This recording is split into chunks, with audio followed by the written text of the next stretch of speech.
You're listening to an Airwave Media Podcast. Let me ask you a question. Just what were you doing on November 22nd of 1963? Well, maybe you weren't born yet or you're too young to remember, but that day is most likely deeply embedded into the memory of just about everyone else. And that's because that was the day that President John F. Kennedy was assassinated in Dallas, Texas. But did you ever wonder what else was going on that day? I mean, what else was in the news? What was going on in sports? Did any other famous person die on that day? What was the number one movie, the number one TV show, or the number one song? Do you have a clue? I certainly didn't. And that's the goal of this new segment of the podcast, what I'm calling the YesterCast, to find out what else was happening on that day. And while we take this journey back in time, you'll find out why a man in Texas took out an ad in a newspaper for a real live elephant. And you'll learn about a bank robbery in which the bank earned money in the end. And how about a man who shot a boy simply because he thought he was a squirrel? And then there's a story of an escapee who had been in jail almost the whole time. Well, all those stories and a whole lot more are coming up next. I am Steve Silverman, and this is the first episode of the Useless Information YesterCast. Useless information. As I start the recording of this first YesterCast, the funeral of Queen Elizabeth II is well underway. In fact, I have two computer monitors and it's playing on the side monitor with the sound off. But did you try to watch the nightly news on the day that she actually died? I commented to my wife, Mary Jane, that you'd never know that there was anything else going on in the world. Yeah, clearly there was. I mean, there's a war in Ukraine and so on. And that's the whole point of this new segment of the podcast. You know, there have been days in history, just like this one, when one single event so dominated the news that everything else was totally missed. And that's what I want to do here. Choose a day in history and see what else was going on. And the day that I decided to focus on first was November 22nd, 1963, the day that President John F. Kennedy was assassinated. Now, I was only 3 months old at the time, so clearly I have no memory of that day. And I'd like to tell you I know exactly when I came up with this idea, but I can't. But luckily, Google, I had set up a spreadsheet for this. It says that I set up the spreadsheet on October 30th of 2015. So it's something that's been bouncing around in my brain for quite some time. And I guess before we dive into things, I should tell you what this podcast is not. It's not about the assassination. That story's been recounted many times in print, on TV, and in the movies and so on. And of course, there's countless conspiracies out there.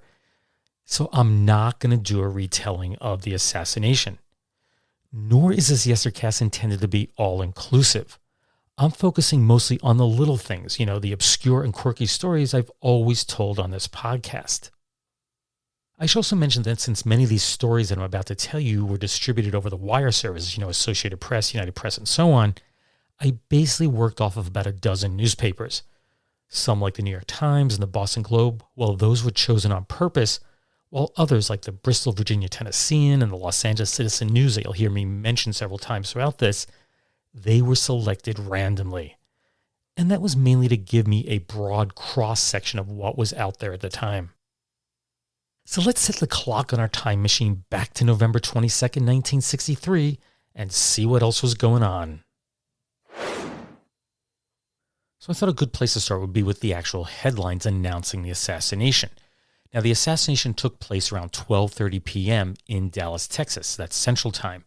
So clearly all the morning papers across the United States, even on the West Coast, which was around 9:30 in the morning, they had all gone to press. So none of them covered the assassination at that point. But after that, the papers in the afternoon and the evening editions would pick up the headlines. For example, the headline in the Akron Beacon Journal reads, "Kennedy is wounded by Dallas gunman." And there's just one story going down the middle of the page with a picture of Kennedy.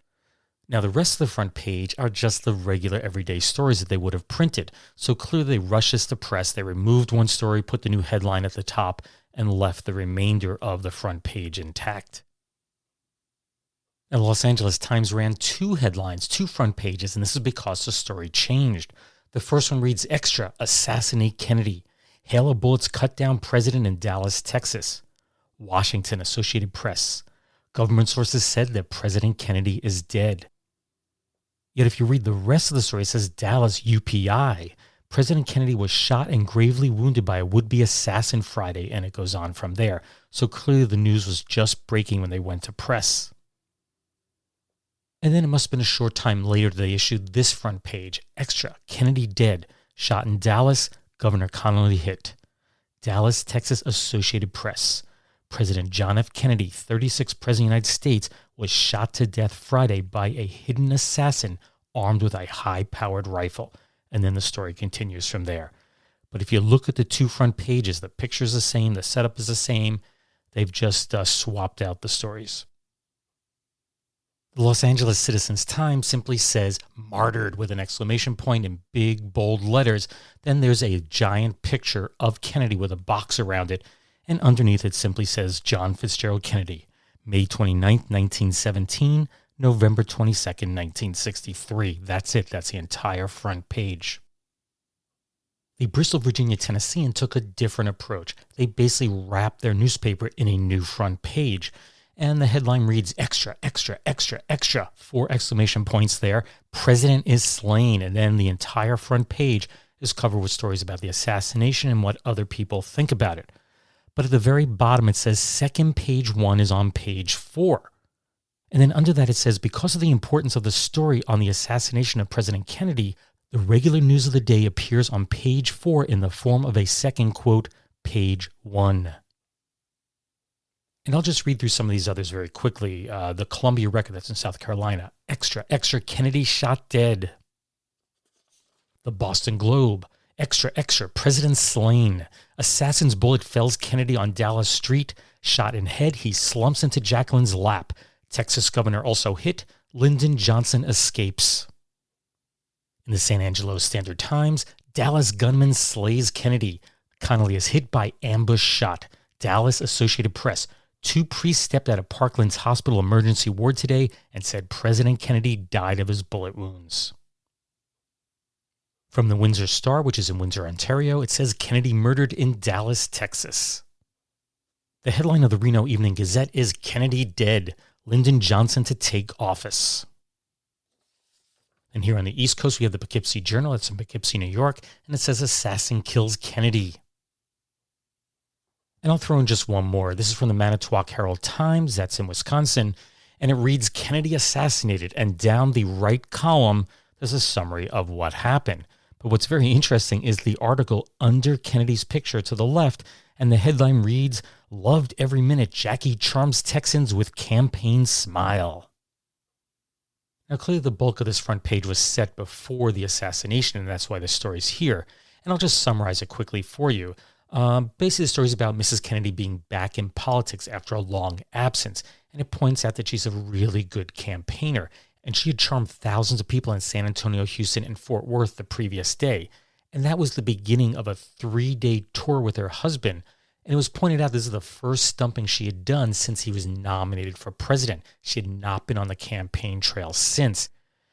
And that's mainly because she participated in the primary campaigns, but she stayed in the background during the run-up to the election because she was pregnant with her son, John Jr. Now, one thing the article pointed out is that Kennedy, President Kennedy, had been criticized for walking in front of his wife for various other events. So this time, and this kind of seems like fluff compared to the news that came later in the day, she would emerge from the presidential jet first. Clearly, he got the message.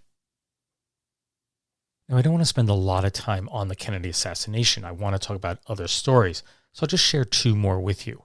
The first one's the United Press International story, and I'll just summarize it for you. And that is that the parents of John F. Kennedy, they were in seclusion at their family compound in Hyannisport, Massachusetts. Of course, there's dad, that's Joseph, he was 75 at the time, and mom, Rose, was 72. They learned of the assassination by a workman who worked at the family compound, and he had heard the news on the radio. But it also said that the elder Kennedy was napping at the time that his son was gunned down. And just to make sure that they were safe, 8 state policemen and 3 Secret Service officers stood guard outside the compound. Now, in the next story, the Los Angeles Citizen News determined that 7 consecutive presidents of the United States all elected in years divided by 20, had died in office. Oddly, no other president elected during that same 120-year span had done the same. And then there's a quick summary of the presidents. 1840 was William Harrison, who died in office. In 1860, you have Lincoln, who of course was assassinated. 1880, Garfield's also assassinated. 1900, McKinley, again assassinated. In 1920, President Harding died in office. 1940, we all know that Roosevelt died in office. And here we are when this story is written in 1960, Kennedy was assassinated. Now, in 1980, Reagan was elected president, and there was an attempted assassination, but he did survive, so he broke the curse there. And of course, in the year 2000, Bush was elected, and nothing happened. Now, prior to the assassination, there were other political stories in the news. In particular, the conflict in Vietnam was heating up. But the headlines of the day typically consisted of Republican attacks on Kennedy. They wanted him out. Keep in mind, this is November of 1963. The following year, there would be a presidential election. So it's in their best interest to make Kennedy look as bad as possible. For example, there's this UPI story that has the headline, Nixon insists GOP must get Kennedy's out. And just to quickly summarize it, it says that former Vice President Nixon was in Dallas on a business trip and said that the 1964 Republican presidential nominee, he had to challenge Kennedy on his presidential record, not his persona. And that kind of goes back to the first televised debate between the two men in the previous election. Let's just say it didn't go very well for Nixon, and it may have cost him the election, although that is debatable. Nixon said, quote, "His public relations is tremendous, but his performance is poor." He added that Kennedy had a record of non-achievement and that he was just, quote, brave talk and no action, and that Kennedy had caused a deterioration in foreign policy, particularly towards Latin America and Southeast Asia, and, quote, what is apparently our permanent unemployment. And while Nixon denied that he'd be seeking the Republican nomination, he did state, quote, "I'm going to work as hard as I can to get the Kennedys out of there. We can't afford 4 more years of that kind of administration." Yet Nixon wasn't the only one speaking out against the Kennedy administration. On that same day, the Associated Press ran an article titled, quote, "GOP already making election year sounds." And of course, it went on to quote a number of other leading Republicans of the day. New York Senator Jacob Javits said, quote, "Things have gone from bad to worse." Texas Senator John Tower, quote, "Our international standing has clipped low indeed." And then there's Illinois Senator Everett M. Dirksen, who is the leader of the Senate Republicans. He said that President Kennedy, quote, "was engaging in dangerous economic brinkmanship." And lastly, there's Indiana's Representative Charles Halleck, who's the Republican House leader. He claimed that the Kennedy administration, quote, "adds up to almost total failure for 3 empty years." But as you know, it's very easy to criticize when you're not the one in power. And in response to these criticisms, Senate Democratic leader Mike Mansfield suggested the following, that critics of Kennedy should ask themselves, quote, "What would I do if I were in the president's shoes?" As for Kennedy, and of course it was assumed he was going to run for president again if he had survived, it was forecast that his main campaign themes would be peace and prosperity. And he had already been laying the groundwork for this, and he pointed to, quote, "significant progress on the economic front." In other political news, there's an Associated Press story that says that both the Soviet Union and the United States proposed on the previous day that the United Nations declare that outer space should be used, quote, "for the benefit and interest of all mankind." Franz Match of Austria, who's the chairman of the 28 nation, I love this name, quote, "United Nations Committee on the Peaceful Uses of Outer Space," he said that the committee would take up the proposed declaration before they submitted it to the full assembly for a final vote. And I'll just read this next one word for word. Headline is, "Moon Rockets Huge, Cape Canaveral, Florida, Associated Press." The mammoth Saturn V rocket, which will ferry the first American astronauts to the moon, hopefully before 1970, will stand 360 feet tall, weigh 3,000 tons, and produce 7.5 million pounds of thrust. Now, I'm not going to convert that to the metric system, but take my word, that is a lot. In fact, I believe these rockets, the Saturn V rockets, are still the largest rockets ever sent into space. And my wife and I, maybe about 7-8 years ago, were at the Kennedy Space Center, and they have one laying down on its side. And you have to see it to believe it. It is just immense. And now for my favorite political story of the day. And this one is from the San Angelo Standard-Times. And if you've been reading the paper between November 15th and November 20th of that year, that's 2 days before the assassination, and you looked in the classifieds under personal notices, you would have seen the following. Wanted, elephant for parade. Price must be reasonable. Needed March 1964. Phone 949-4128 after 5. I gotta say, it's not every day that you see an ad in the newspaper for someone needing an elephant. So what's going on here? Well, it turns out that two guys, that's Max Preston and Dick Funk, were having a cup of coffee and arguing over politics. And at the very end, Preston turned to Funk and he said, if you really want to do something for me, get me an elephant. And that's exactly what Funk did. In fact, he said, quote, so I ran an ad in the Standard-Times with his telephone number. And amazingly, he got replies. Preston said the following, quote, first thing I knew about it was on Friday, just before the football game, when I got a call from some kid. He then goes on to explain that the kid said that he had a baby elephant tied on the corner of Beauregard and Chadbourne, and it clearly was a joke, so Preston moved on from that. But believe it or not, that was the only prank call that he got. Then a San Angelo woman called and said she was going to Corpus Christi that weekend to visit some friends, and maybe she could find an elephant there if one was available. But probably the best lead was a woman who was passing through San Angelo with 8 trained seals, and she was exhibiting those to grade schools in the area. And she said, hey, if you want to use my seals, feel free. But she also gave him the name and address of a circus which wintered in Alamo, Texas. At least Preston had a lead, and he said, quote, I'll write them and check on it, but I don't know. It really all just boiled down to money. Quote, I would like to have an elephant if I could afford it, but I don't know how much it will cost to transport an elephant to San Angelo. And you're probably still scratching your head. Why did he need an elephant? Well, it turns out that Preston was the chairman of the Tom Green County Republican Committee. And what are Republicans? What's their symbol? It's elephants. He wanted to use the elephant in the San Angelo Fat Stock Show and Rodeo Parade in August, quote, with a sign on it saying something like join GOP. Preston really wanted something that he could enter into the parade, but, of course, he wasn't sure how much money the committee was willing to pay. Quote, I doubt it'd be worth too many dollars. We can use them in too many other ways. And when it came to Funk, the guy who took out the ad, he said, one thing I'd like to do with this elephant is to stake it in front of his house. In financial news, it's reported that the New York Stock Exchange, as well as the American Stock Exchange and additional stock exchanges across the country, all shut their doors due to the assassination. In addition, trading was halted in commodity future markets and in corporate and U.S. government bonds.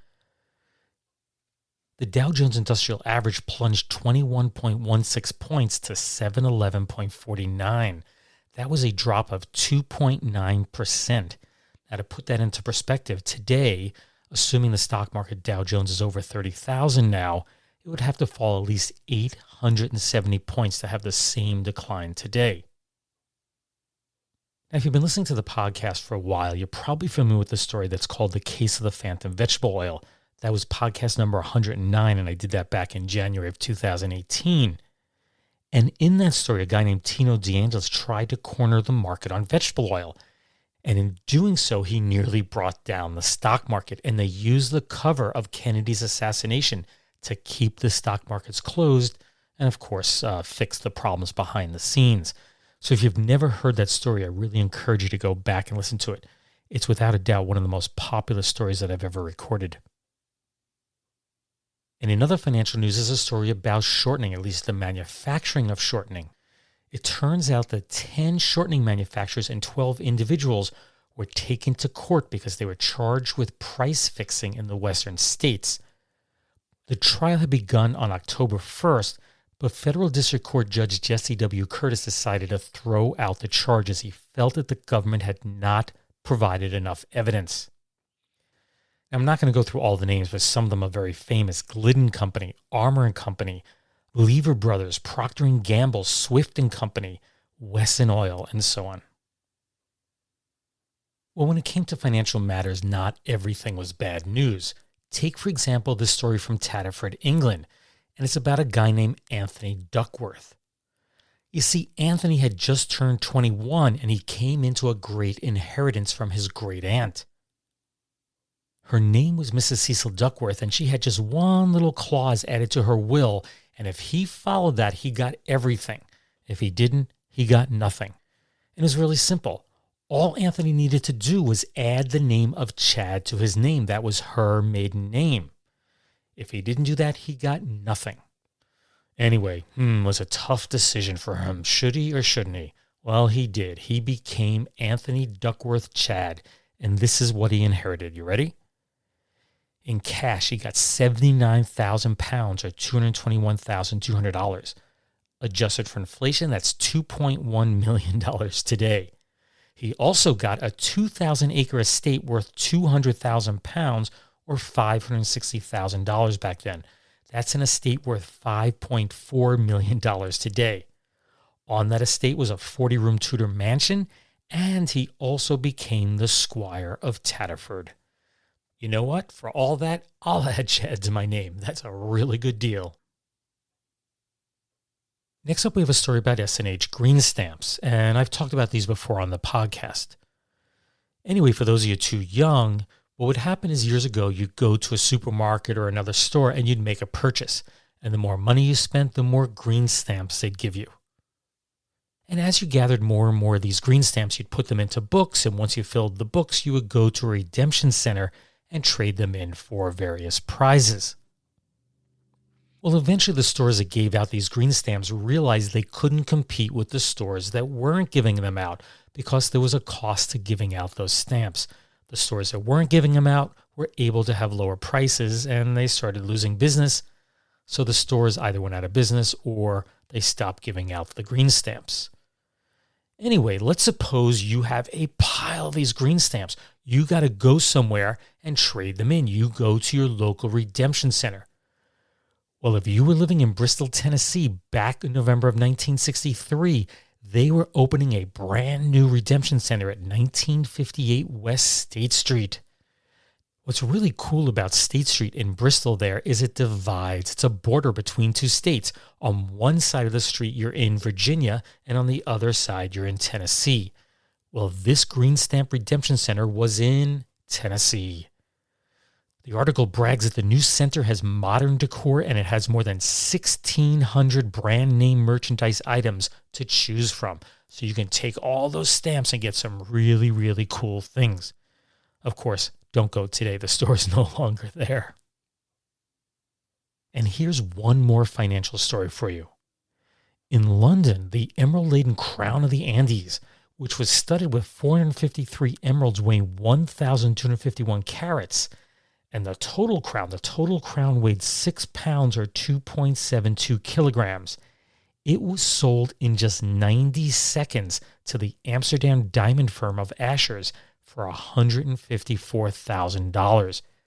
That may seem like a bargain, but that is about $1.5 million today. The crown had been made by Spanish artisans back in the 16th century from Incan treasures that the Spanish had seized during their conquest of Peru. Then, in 1914, Archbishop Arbolito of Colombia, he received papal permission to sell the crown, and his goal was to use the proceeds to build an orphanage, a hospital, and a home for the aged. Negotiations were underway to sell it to Russian Tsar Nicholas, but then World War I broke out and he was assassinated, so that was the end of that deal. It never got sold until this sale in 1963. So it probably makes sense to talk a little bit about what things cost back then. And I just wrote down some of the prices. For example, a gallon of gas was 30 cents per gallon. Adjusted for inflation, that'd be $2.75 per gallon. Right now, here in the United States, on average, it's about $3.68 per gallon, although there is a war in Ukraine that is driving up prices worldwide. A stamp, to mail a letter was 5 cents, which would be about 46 cents today. The post office now charges 60 cents to do so. Federal minimum wage back then was $1.25. Adjusted for inflation, that's $11.46 today. Although it's only set at $7.25 today. If you wanted to throw your money into a savings account, the Brooklyn Savings Bank was paying 4.25% APY. Now, local banks right now are paying very little, but if you go online, you can get upwards of around 2% or so. And then I just looked through the various papers to see what things were costing back then. For example, there's a store called Bloomstein that was at West 125th Street in New York City. And they advertised the Big Caesar motorized Roman warship by Remco. It was a toy.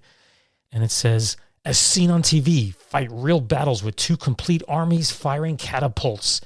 Drivers, horses, chariots, fortress. Battery operated. $7.77. What a bargain. Well, adjusted for inflation, that's about $70 today. That's an expensive toy. If you went to the Corvette supermarket in New York City, and Corvette's was a big department store. I didn't know they had supermarkets. It's long defunct, but Corvette's was a chain of department stores. They were selling turkeys. Keep in mind, this is right around Thanksgiving here in the United States. They were selling turkeys that were 20 pounds and up at 28 cents per pound. That would be about $2.71 per pound today. If it was a smaller bird between 16 and 18 pounds, it was 32 cents a pound or $3.10 per pound today. But honestly, turkeys are a lot cheaper at Thanksgiving today. And that's simply because the stores use it as a loss leader. They hope that you'll come into the store, buy the turkey, and of course buy everything else that goes with it. And that's where they make their money. Now, here's a product that I saw being sold in many stores across the country at the same exact price. So I'm guessing the company put it out at that. The first one I saw was at Buywise, which was at 115 West 45th Street in Manhattan. They were advertising a General Electric television that measured 11 inches diagonally. That's 28 centimeters. Think about that. That's a tiny screen, 11 inches diagonally. And they say that it weighed 12 pounds or 5.4 kilograms and was, quote, light and packed with picture power. The price? It sounds like a bargain at $99. But think about it, this is 1963. $99 was a lot of money. If you adjust this for inflation, that's $958 today. Can you imagine spending $958 for a tiny, tiny TV today? Nobody would do it. In fact, the price seemed so outrageous to me that I went to another website that does inflationary calculations, and it came up with nearly the identical price. Hard to believe. And here are just a few more prices to share with you. The Totem Department Store in Phoenix, Arizona, they were selling a 1964 Thomas organ for $499.95. That's nearly $4,900 today. And the ad did say, quote, lowest price organ in Thomas history. Then there was the McDonald's at 51 Tunnel Road in Asheville, North Carolina, and it's still there to this day. They were selling cheeseburgers for 20 cents each. That's $1.83 each today. Now, my local McDonald's is selling them for $1 a piece, although I do know that's a promotional item today. Or how about the Radio Equipment Company in Billings, Montana?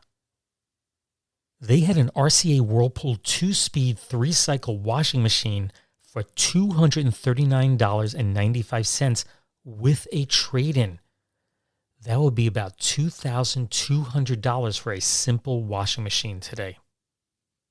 And finally, there's Citizens in Atlanta, Georgia. They were selling a Sunbeam cordless toothbrush. Now, this is rechargeable, and it came with 4 brush heads for $13.88. Adjusted for inflation, that's $127 today. That just seems crazy. So I went to another online calculator and entered all the information that I had, because this just seems crazy, $127 for a cordless toothbrush. And here's what it says, and I just filled these values in. If in 1963 I purchased an item for, and I put in $13.88, then in 2022, the same item would cost, and this is even higher, $134.34. So that value of $127 is spot on. And it wouldn't be the news if there wasn't some crime. Now, these are all fairly short, and most of them are a little quirky, and I'm just going to read them word for word. A few of them I may paraphrase, but in general, I'll read them word for word. And the first one has the headline, "A pair of glasses might have helped." Manhasset, New York, United Press International. Thomas Libby, 8, Flower Hill, New York, was shot in the head by a nearsighted youth who thought he was firing his rifle at a squirrel, police said. The victim was in critical condition at the Manhasset Medical Center. Michael Collins, Muncie Park, said he was in his bedroom when he saw an object he believed to be a squirrel, loaded his rifle, and fired it. His victim was lying on a lawn reading a book. I did do some further checking on this. On December 18th, that's about a month later, Judge Douglas Young placed Collins on probation for 1 year. As for the victim, that's Thomas Libby, it was reported that he was still recovering. And next up, we have one that's titled "Bank Burglary Done in Reverse." Cornelia, Georgia, United Press International. Somebody broke into the Bank of Cornelia through the roof. It might have been Santa Claus. Officials said not a penny of the bank's money was missing, and they found a half-full bottle of whiskey and an additional $92 in small bills scattered about. This one's really short. Headline is, "Well, it worked." London, United Press International. When 3 robbers invaded her candy store, Mrs. Patricia Connolly drove them off empty-handed by hurling candy jars at them. Next up, we have Pepperfoyle's robbery bid, youth jailed. Kitchener, Ontario, Canadian Press. A handful of Pepperfoiled a robbery attempt by Ross Harold Dankwart, 19 of Kitchener, a court was told here on Thursday. Dankwart pleaded guilty to a charge of attempted robbery and was sentenced to 15 months definite and 15 months indeterminate. Police said Dankwart entered Albert Abbott's confectionery store on November 8th and demanded money. Abbott, who is 60 years old, reached under the counter for a fistful of pepper and threw it in Dankwart's eyes. Dankwart staggered blindly from the store. He was arrested soon afterwards. If only he had those candy jars. This headline reads, "Divers discover fake money plates." Lake Toplitz, Austria, Reuters. Divers searching Lake Toplitz for a rumored Nazi treasure hoard Thursday brought up a printing set with 3 counterfeit engraving plates of British 5-pound banknotes. And here's one with a headline that reads, "Man halts bridge leap by woman." An escapee from the South Carolina State Hospital was snatched from the bridge railing over the Broad River on Highway 76 north of Columbia as she attempted to jump into the river this morning. An unidentified employee of the Southern Bell Telephone Company was crossing the bridge when he saw the young white woman as she started over the rail, the sheriff's office said. The man stopped and ran to the woman and pulled her back over the railing to the sidewalk, where he had to fight furiously with her in an effort to hold her, deputies said. Several motorists saw the man's plight and notified the sheriff's office. Deputies said when they arrived on the scene, the woman was still struggling with the man. She was returned to the state hospital. And the last crime story for today reads as follows. Escapee found safe in jail, Pensacola, Florida, Associated Press. The search for escapee Raymond James has ended. The 23-year-old Negro slipped away 2 months ago during a recess of his trial on escape and criminal assault. Officers located him Wednesday while checking fingerprint records. He had been in the county jail here for 7 weeks after being picked up on a burglary charge. Now I have for you a bunch of stories that I've loosely put in the category of science and medicine. And the first one's fairly lengthy, so I'm just going to summarize it. But the headline reads, Group told birth control methods are widespread. And this is from the Columbia Record in South Carolina. And it says the pregnancy rates of married couples who practice birth control through the use of the available techniques were outlined this morning at the first statewide conference on Planned Parenthood meeting at the Hotel Wade Hampton. And it was Dr. Alan F. Guttmacher, who's the president of Planned Parenthood of America, who was the guest speaker. And he discussed the different types of birth control. And I'm just going to read this quote here. It says, quote, if couples live together and practice no birth control, they could expect 80 pregnancies per 100 years if the lifespan and childbearing years lasted that long, he said. He continued, with the rhythm method as practiced with the supervision of a physician, a couple can expect 16 to 18 pregnancies per 100 years. He added, depending on the individual users, their education on the method of use, couples using some other methods of birth control could expect 5 to 20 children per 100 years. Then he goes on to explain about the pill. He claimed that the pregnancy rate is 0 and that it's human error, basically forgetting to take the pill during the 20-day period, that could account for a pregnancy rate of about 2 per 100 years. He also added that in recent studies, 81% of American couples have practiced some form of birth control at some point in their lives. He also added that college-educated people use birth control methods more widely than do poorer, less educated groups. And I do think there's a typo in the article. It doesn't say poorer, it says pooper. And I believe he meant poorer. Now, he summarized a Chicago study that showed among black people there were 37 births per 1,000 black people. Then there were 29 births per 1,000 among poorer whites and 21 births per 1,000 among white-collar workers. And he says, quote, there's a high differential between ethnic groups and social classes as far as birth rate is concerned. But he did point out that poor, less educated people will use birth control methods if they can learn how to use them.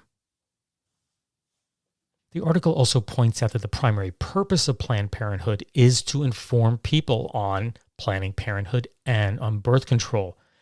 And the goal in South Carolina, this is a new organization for South Carolina at the time, it was to aid the underprivileged, overpopulated families in learning where they can get this information. So are all those numbers still correct today? I haven't a clue. I'll let you do the research on that. Next up, we have something a little bit more lighthearted, and it's titled Quince Do This Sunday. What's it like to have quince in the family? You will find out Sunday as the Virginia Tennessean presents the latest pictures of America's quince. A full page of pictures, the first to appear in any newspaper in this country, will be featured. Join the Fisher family this Sunday in the combined edition of the Virginia Tennessean and the Herald Courier. Now, this story is a little out of context, so I did a little research. And it turns out these quince belong to Andrew and Marianne Fisher of Aberdeen, South Dakota. They had 4 boys and a girl. They were the first surviving quintuplets ever in the United States. And they weren't all of the same egg. There's actually 3 eggs involved. There was 1 set of triplets and 2 fraternal twins. Amazingly, the couple already had 5 children prior to this. They had 4 girls and a boy, ages 3 to 7. They would also have another daughter the following year. Unfortunately, the couple did divorce in 1980, and Mrs. Fisher died in 2012 and Mr. Fisher in 2015. And I've always wondered how parents can tell the difference between identical twins or triplets or whatever. And this story kind of goes with that. Which twin needs pump? Tacoma, Washington, Associated Press. When you have 2-year-old identical twins, trouble comes in double doses. Thursday, Rita swallowed some powerful pain pills. Which twin needed the stomach pump, wondered their mother, Mrs. Hannah McIntyre. And you know how this is going to end. Doctors pumped out both stomachs, a solution not particularly pleasing to the innocent twin, whoever that was. And here's another one from Columbia, South Carolina. Headline reads, Father delivers baby in auto. Columbia Record Orangeburg Bureau. Orangeburg. An Orangeburg father, shaken but otherwise all right, lost the race with a stork here Wednesday and delivered his own son on the back seat of an auto within 1 block of the Orangeburg Regional Hospital. Harry James Monroe Sr. delivered Jr. when he miscalculated on the distance from his home to the hospital. Both mother and Jr. are doing fine.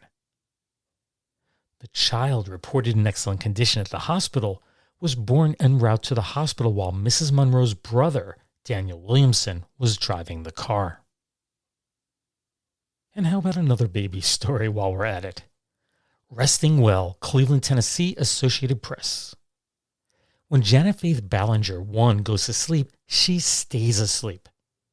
The baby was asleep in the backseat of her mother's parked car when it rolled down a 12-foot bank. That's 3.7 meters.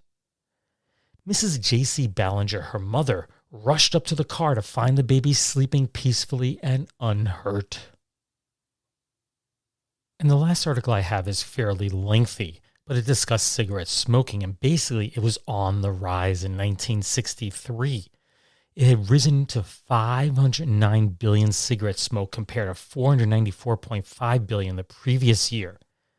Now that is a third higher than it was in 1953 and half again as much as it was in 1947. Now no one could pinpoint the exact cause of this, but there was a 2% rise in the smoking age population that year, and that could be part of it. What's interesting is that the Surgeon General's report on smoking was due before the end of the year, although it would be a little late. It came out on January 11th of 1964, and it was widely anticipated that it would suggest that smoking causes heart disease and lung cancer. And of course, it did come out and confirmed what most people suspected. But of the entire article, the one thing that stood out to me, and since this show is limited to the assassination of President Kennedy and everything else was going on that day, I'll just read this one paragraph to you. President Kennedy himself may have a good reason to delay a report which might harm the tobacco industry. He would definitely not want to take a chance, observers say, on antagonizing tobacco state senators and congressmen while the civil rights and tax cut bills are still pending. Now, if you're curious today, and I don't have last year's numbers, but in 2018, 49.1 million cigarettes were sold. Compare that with the 509 billion back in 1963. Of course, we do have alternatives like electronic cigarettes today, but smoking is still way down, although I have heard in recent years that it is increasing. Of course, Kennedy was not the only person to die on November 22nd of 1963. Two notables were author Aldous Huxley, who wrote Brave New World. He was 69 years old. And C.S. Lewis. He was the creator of the Narnia series of children's books, the Chronicles of Narnia. He was 64 years of age. But they both passed away on the same day as Kennedy, and the next day's newspapers, they would just dominate. That story of Kennedy's assassination would dominate the news, and these would kind of get buried. But there was one other story that made big headlines, and that's because it made the news just before the assassination. This is a man who had passed away the day before. That was Robert Stroud, the famed Birdman of Alcatraz. He died in his sleep from natural causes at the age of 73. Now, what I was surprised to find out is he spent 54 of those in a penitentiary and 42 in solitary confinement. Unlike how he's portrayed by, Burt Lancaster in the movie of the same name, Stroud had the reputation for being extremely violent. After all, one doesn't end up in Alcatraz for no reason at all. It all goes back to 1909 when he was a pimp up in Alaska and he fatally shot a bartender who failed to pay one of his ladies for her services. After his conviction for manslaughter, he was sent to the McNeil Federal Penitentiary in Washington State, where he spent 12 years. And he was violent and very, very difficult to manage, and he assaulted a hospital orderly who turned him in for attempting to obtain drugs, and he stabbed a fellow inmate. So he's then transferred to Leavenworth in Kansas, where he fatally stabbed a guard in front of 1,100 inmates in the prison's mess hall. As a result, Stroud was sentenced to death by hanging, but due to the pleading by his mother, President Woodrow Wilson commuted his sentence in 1920 to life without parole, but he still stayed in solitary confinement. Now, Stroud's study of birds began accidentally. That's because a storm blew a nest of baby sparrows into his exercise yard, and he took a keen interest in the birds. The warden at the time realized that the birds kept Stroud out of trouble, and he rewarded him with a pair of canaries. And after Stroud successfully breeded the birds, his avian collection began to grow and grow and grow, ultimately occupying not only his cell, but the 2 adjoining cells on Solitary Row. Now, canaries were in high demand at the time, so he was able to sell his young birds to the outside world, and then he passed his earnings on to his mother. But after his birds caught a mysterious disease, he found that research on their ailments had been seriously lacking, and he began to do his own experiments, on his own flock. And from this, he penned 2 volumes. They were Diseases of Canaries and Stroud's Digestive Diseases of Birds. His work was lauded by scientists, bird fanciers, and the like. It brought him fame. But in 1942, his bird keeping came to an end when it was discovered that he was using some of his avian equipment as a still, so he was transferred to Alcatraz. And he'd remain there until being transferred to the Medical Center for Federal Prisoners in Springfield, Missouri, where he'd remain until his death. And now we'll move on to a really, really sad story. Headline reads, Falls from Trees Fatal to Brothers. Houston, United Press International. The death of Francis Engel, 8, who fell out of a tree, was a tragic coincidence for his parents, Mr. and Mrs. John R. Engel. The Engels lost another son, Lawrence, 6, when he fell from a tree in 1947. Both boys died of brain injuries at St. Joseph Hospital, and both died on a Tuesday. And here's a story from Polegate, England, about the passing of 69-year-old Mrs. Winifred McPherson on November 12th. You see, for the previous 40 years, she had operated the Wayfaring Downs Riding School with her 84-year-old friend, Janet Bell. But just prior to her passing, she made Ms. Bell promise to destroy all of her ponies. That's all 18 of them. And to make sure this is done, she repeated that wish in her will. Chief Inspector Evie Peacock of the Royal Society for the Prevention of Cruelty to Animals, that's the RSPCA, said, quote, "The situation is serious. Miss Bell is legally entitled to have the creatures destroyed, and if it's done humanely, there's nothing anyone can do." And in fact, Ms. Bell refused to budge. One of her friends said, quote, "She's a woman of high principles. She made a deathbed promise to her friend and felt she was solemnly bound to it." And it turns out that her will basically said the same exact thing. If Mrs. McPherson had outlived her, she also agreed to close the stable and have the animals put down. But there is a happy ending to this story. After 24 hours of begging and pleading, Ms. Bell agreed to allow the RSPCA to purchase all the ponies, find good homes for them, and ensure that all were well cared for.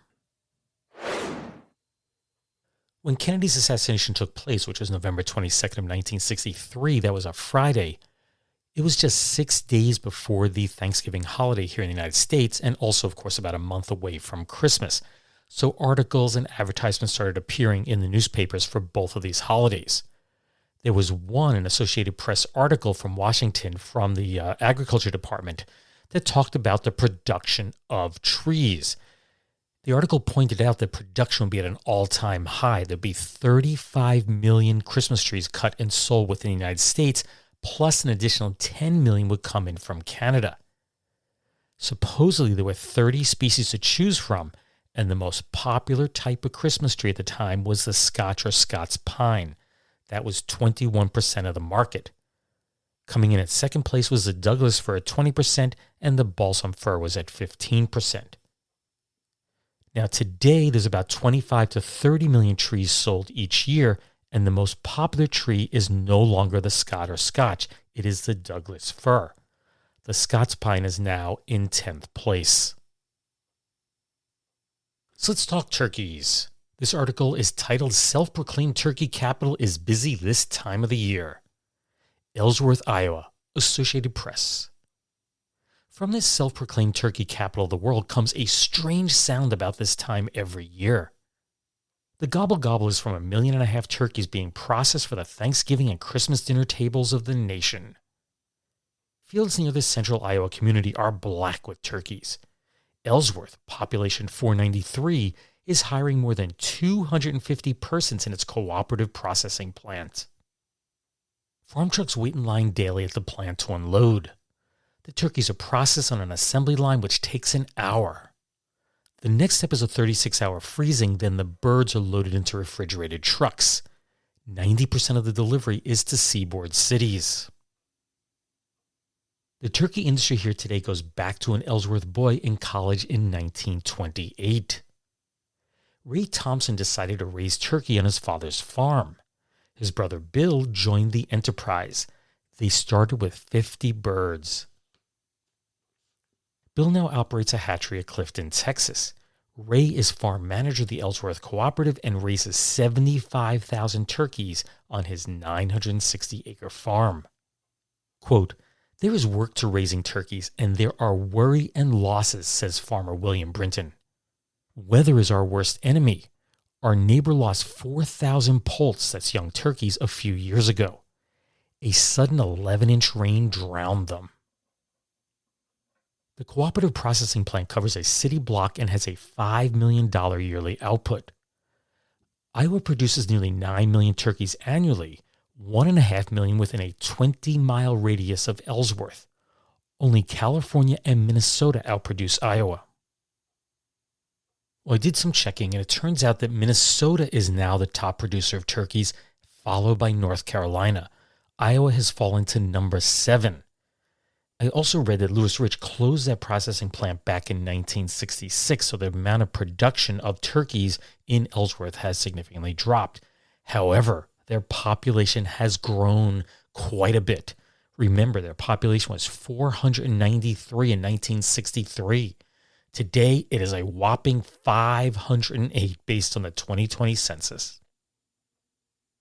So how about one more turkey story? And this one's from the Los Angeles Evening Citizen News. This was not a syndicated article. And I'm not going to read the entire thing, about half, I would say, a little bit more than half. The headline is, "Humane Way to Kill. Hypnotize Turkeys Before Using Axe." The American Institute of Hypnosis, with 5,000 physician and dentist members, today offered a helping hand to the turkeys of the land on the eve of this Thanksgiving. Quote, "Turkeys should be hypnotized before being killed," said Dr. William L. Bryan, Jr. "It is not only the humane thing to do, but a gobbler which dies peacefully has less adrenaline in its blood and will taste better."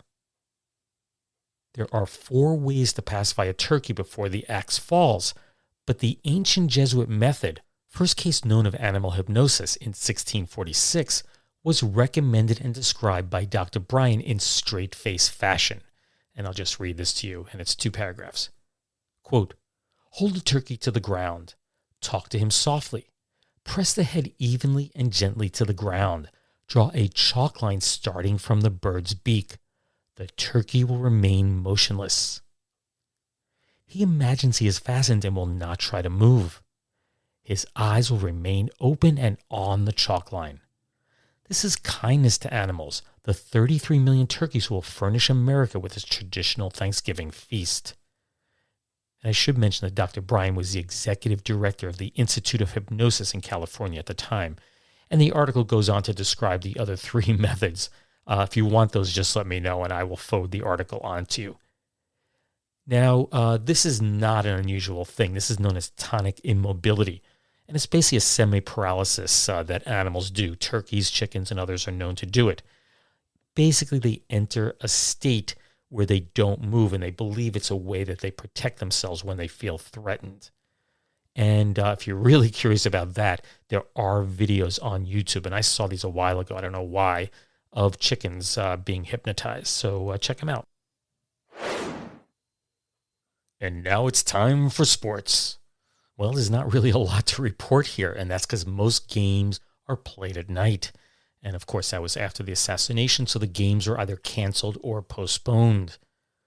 For example, the 80th Harvard-Yale matchup in New Haven was postponed, as were 3 scheduled Big Six conference games that were to determine who would go to the Rose Bowl. Those were also postponed. Here in New York State, Governor Rockefeller ordered all of the tracks within the state to suspend operation until after Kennedy's funeral. But in Michigan, Governor George Romney recommended the same, but some of the big games did go on. And officials for those schools said that they thought Kennedy would have wanted the games to go on, and that was their reason for doing so. And of course, all the military games were canceled. That included Army, Navy, and the Air Force. And while very little was going on in the world of sports, I did pick out 2 little shorts that I'll share with you. Here's the first one. Headline reads, 4-year-old proves to be soccer expert. Berkhamsted, England, Associated Press. The parents of 4-year-old Michael Gann says he has the golden touch. By showing his father William how to fill out his weekly football pool form, Michael has just won $6,203. That's about $60,000 today. By British law, children are not allowed to enter weekly pools based on the results of the nation's weekly soccer games. Michael fills out a dummy form. His father copies a dummy and sends it in. I guess that's how you get around the rules. Mrs. Gann said her son has won 16 third prizes, but they weren't large. This was his first top prize victory. Quote, "He always wins a bingo," added the mother. "He has the golden touch." And the other sports story has the headline of Oil Wells Golf Hazard. Verdun, Manitoba, Canadian Press. Golfers here next summer will be able to boast of hazards unknown to most golf courses. Oil wells. J.W. Clark, president of Paradise Petroleums, announced Thursday his company is expected to drill its first well between the first and third fairways on the course next week.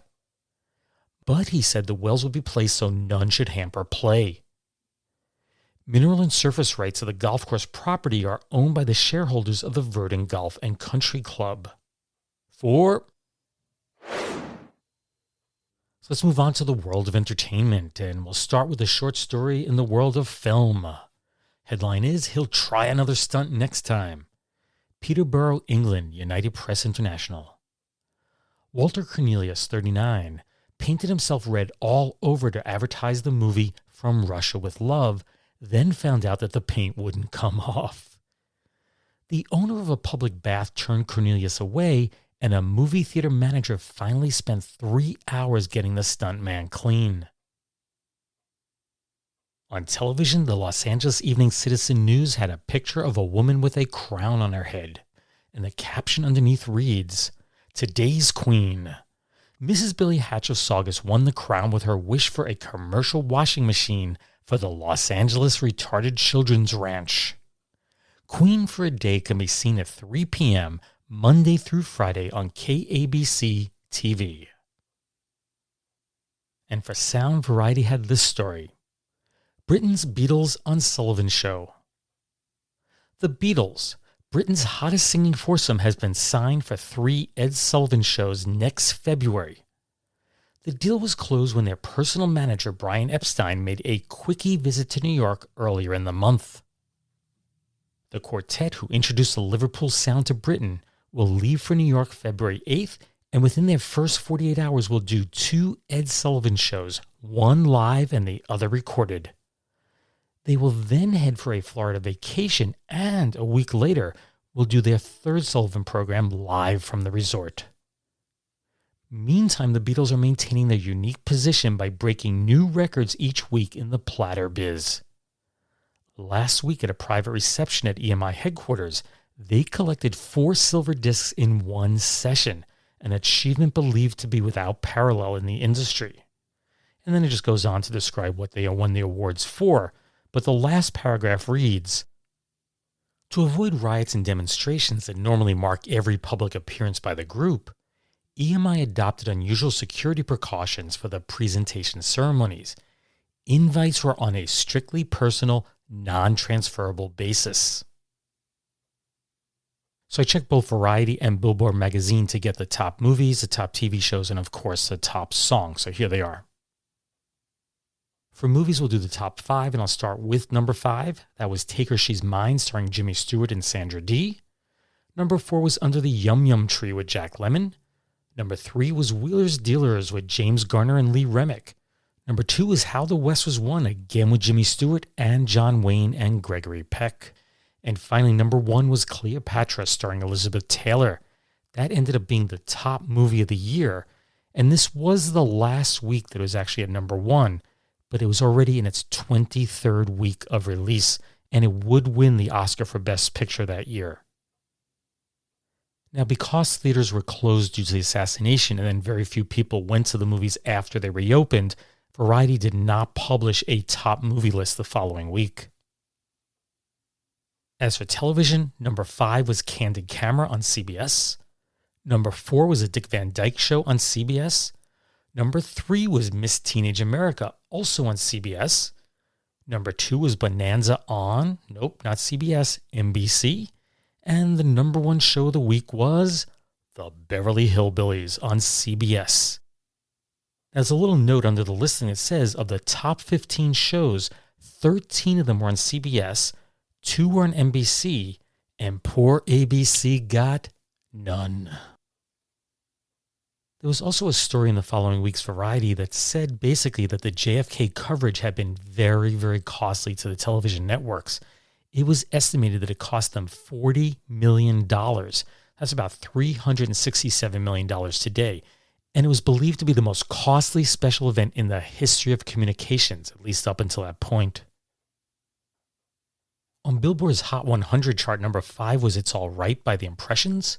4 was Sugar Shack by Jimmy Gilmer and the Fireballs. And I should point out that was number 1 the previous week. Number 3 was Deep Purple by Nino Tempo and April Stevens. Number 2 was Washington Square by the Village Stompers.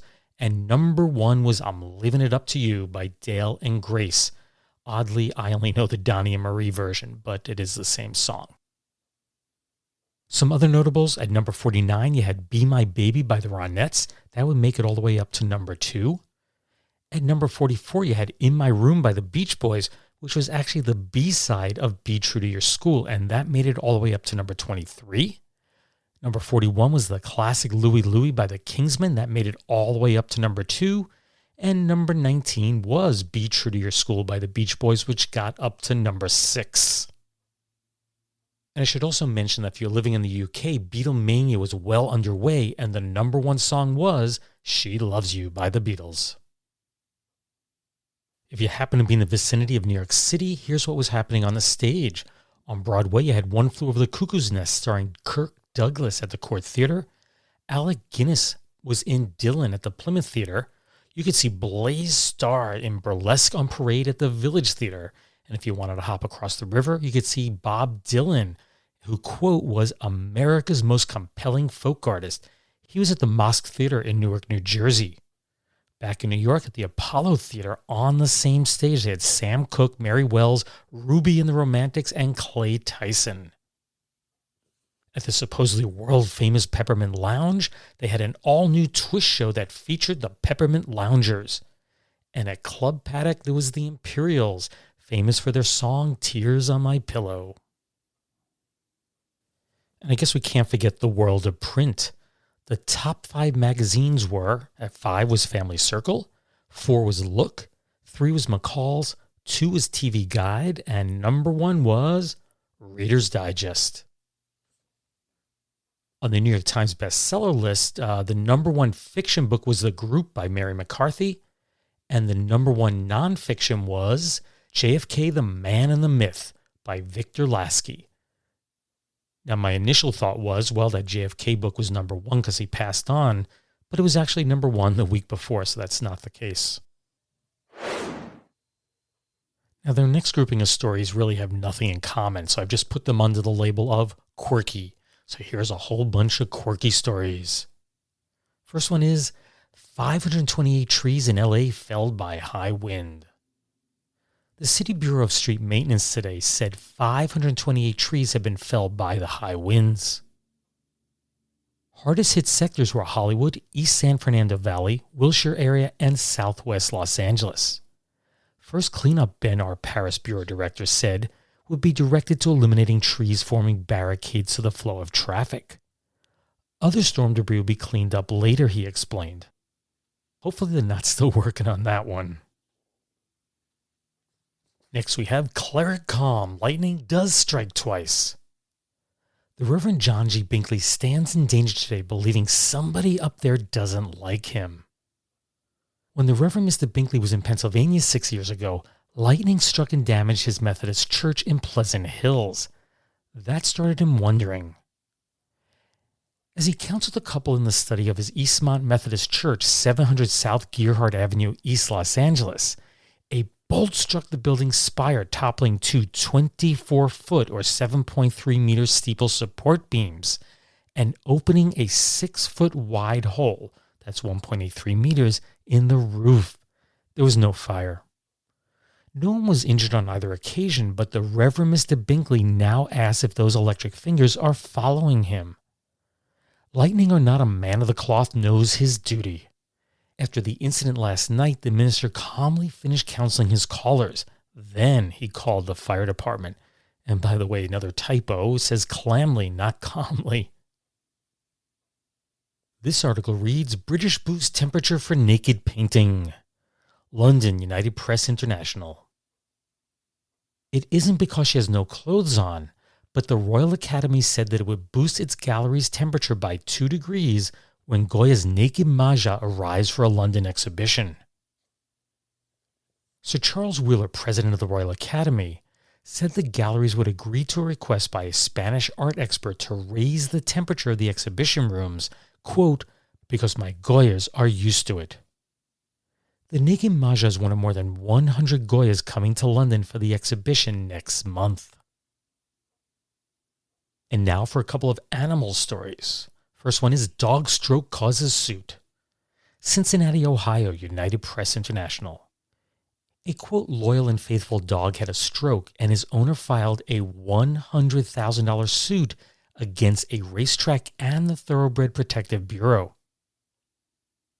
Keith Robinson charged he was evicted from River Downs Racetrack June 26, 1962 after he paid the $2 admission and was placed in the county jail for a week on a trespassing charge. During this time, his dog suffered a stroke, he said.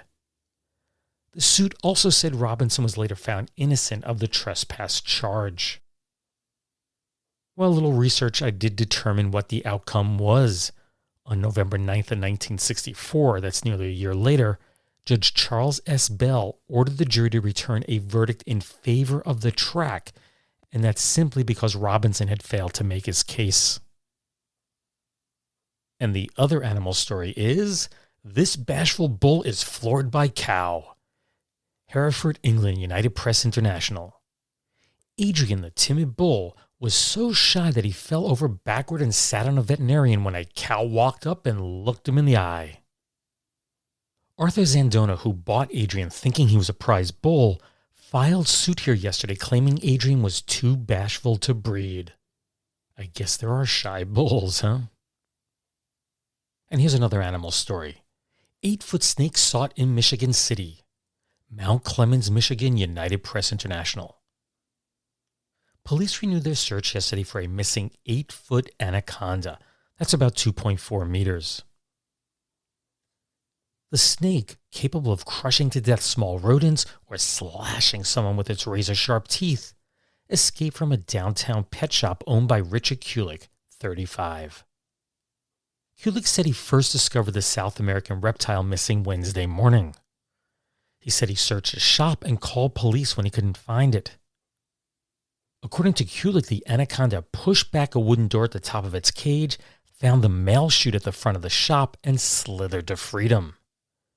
However, Kulik said the snake could not be considered dangerous, but police did not agree with him and organized a search immediately. I did do some checking. I found out that the snake was found the very next morning in Detroit, which was 21 miles away. That's 33.8 kilometers. You have to wonder how the snake got that far. So I guess the big question, is it true? Is the story true? Well, it turns out he had told his landlord that the whole thing was a hoax, but Kulik denied that to authorities. He claimed that he told the landlord it was a hoax, quote, because he wanted to evict me. Well, that's exactly what the landlord did. He did evict him for violation of his lease, and he ended up reopening his pet shop in a nearby building. And here's a story for those with a sweet tooth. And this is from the Los Angeles Evening Citizen News again, and it says half a ton of candy given away. Mass munching, crunching, and lip smacking was the order of the day at the opening of the new Barton's Candy Shop at 9557 Wilshire Boulevard, Beverly Hills. The occasion was an all-day free candy party in which more than half a ton of candy was given away to the public. Barton's new store features more than 300 varieties of chocolates in box and bulk assortments. The choices represent the first continental-type chocolates to be introduced on a nationwide basis in this country. Each piece is made from century-old recipes gathered in Switzerland, Italy, Austria, France, and other noted European candy centers. Here's one titled No Teacher, Chattanooga, Tennessee, Associated Press. When Mike Pont wanted to learn to fly, his dad taught him, and he became Chattanooga's youngest solo pilot on his 16th birthday. But when he got his driver's license a day later, he went with a professional teacher. Father Al Pont, a civilian flight instructor, said he hadn't wanted to tackle trying to teach his son to drive a car. I really like this next one. This joke wasn't funny after all. Dublin, Ireland, United Press International. Ventriloquist Eugene Lambert, 34, was convicted of making a false declaration for taking out a driver's license for his dummy Finnegan. Lambert said he only did it as a joke to prove that anybody can get a license in Ireland.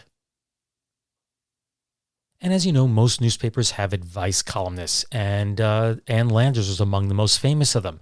So let's see what she had to say on this day. Dear Ann Landers, am I wrong to be angry? My birthday was last Friday. I had given my boyfriend lots of hints starting 2 months ago.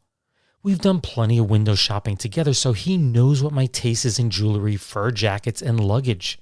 He has a good job, and he is not short of money. The morning of my birthday, I received a telegram saying, quote, sorry your birthday gift has not arrived. It has been ordered and is on the way. Please be patient. Love, Hubert. We had dinner together that evening, and I thanked him for the message. He assured me I would love the present. Well, this morning he phoned all excited. The gift had arrived and he'd bring it right over. I almost went through the floor when he showed up at the front door with 2 baby hamsters in a cage. I have no interest in hamsters. To me, they look like alley rats. What shall I do? And it's signed Robbed. Well, her answer was very, very short. Dear Robbed, give the last of the big spenders his 2 hamsters back before you have 8. Well, earlier I'd explained to you how in Bristol, Tennessee, or Bristol, Virginia, the state line runs right down State Street. It separates the two. So if you're on one side of the street, you're in Virginia. Other side, you're in Tennessee. Well, in the newspaper, here's the school menu. And I'll just choose one day. Let's go with Monday. If you live on the Tennessee side of the border, you would get barbecued pork, mixed greens, pickled beets, baked potatoes, cornbread squares, milk, butter, and cookies at the elementary school. On the other hand, if you live on the Virginia side, you'll get meatloaf, whipped potatoes, green beans, sliced tomatoes, rolled butter, and half a pint of milk. So if you like barbecued pork, make sure you're on the Tennessee side. If you like meatloaf, make sure you're on the Virginia side. Now, I should add that since Thanksgiving was coming the following week, both of them had a turkey luncheon schedule for the kids, although my memory of school lunches is that everything is yellow or orange. Everything on the plate is some shade of yellow or orange. Even the foam tray that they used to give us was yellow or orange. In fashion news, there was an AP wire photo printed in many newspapers of 2 women in their bathing suits. And it says newest of the new. The California model at left wears a suede leather swimsuit, and the model on the right wears the wrap towel suit, both billed as the newest thing in swimwear for the coming summer. The suede suit retails for about $60. That's about $550 today. While the towel suit retails for about $20. That's about $185 today. I think there's a good reason why neither of these are seen at the beach anymore. Now, on such a sad, sad day as when a president is assassinated, you think that there's nothing that could make anyone smile, and there probably wasn't. But the newspapers did run their comics, and I thought I'd share 3 of them with you. And these are all single-panel strips, mainly because it'd be too hard to describe multi-panel strips. Here we go. The first one is titled The Girls. That's the name of the strip, and it was by Franklin Folger.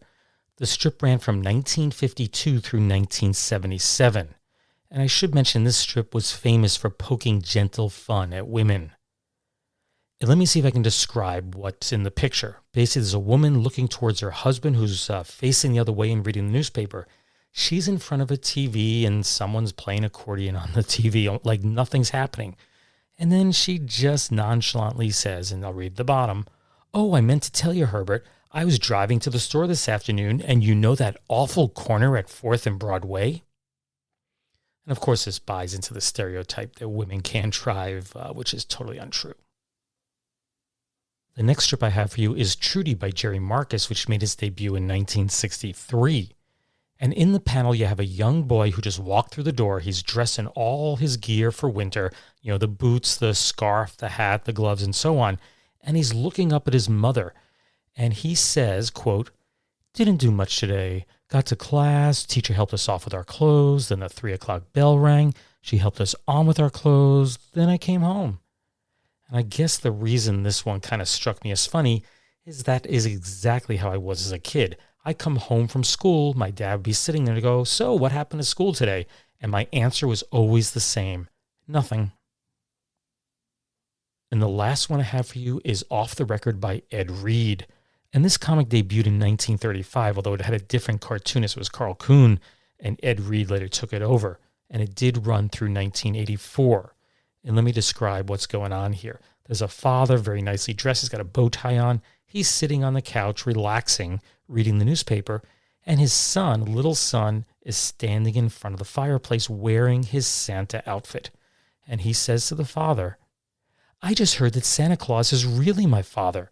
So who the heck are you?" And that's probably a good place to bring this podcast to a close, with a bit of humor on what turned out to be an incredibly sad day. To be honest, I don't think I've ever met a person, at least one who was of age, who couldn't recall exactly what they were doing at the moment they heard the news, that President Kennedy had been assassinated. Yet I'm betting that very few could tell you anything else that was happening around the world that day. It was all overshadowed by the tragic events that took place, and rightfully so. Yet I have to admit I found this quite fascinating. I really like going back in time and going through the old newspapers and seeing what else was going on back on November 22nd of 1963. So let me know what you think about this new segment. Should I do more? Should I never do one again?